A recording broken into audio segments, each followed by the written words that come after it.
The method is rather radical. For 1 month, these young women will be locked in their rooms and served up a diet of mainly bread, porridge and onions.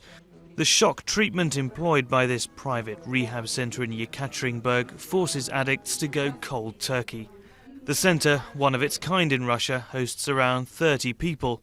Teenagers like Tania have already been hooked on drugs for several years. When I was graduating from school, everyone had been shooting up. I started with sniffing, but my friends kept telling me that injecting drugs was better. You need a smaller dose and you feel funkier. That's how it all started. According to Russia's Drug Control Agency, there are around 5 million drug users in the country and around 100,000 deaths among 15 to 30-year-olds every year. But the City Without Drugs Foundation that created this rehab centre in 2000 say they are managing to turn the tide.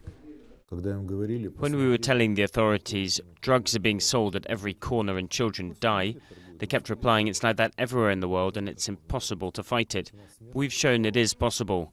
The death rate in Yekaterinburg decreased by 12 to 14%. In the last 12 years, only 10 people showed up for rehab on their own accord. Others are brought in by parents, in the boots of cars, even in chains. We've seen it all. In Yekaterinburg, heroin has been replaced now by crocodile, a drug named after the scabs and scales it provokes on the skin.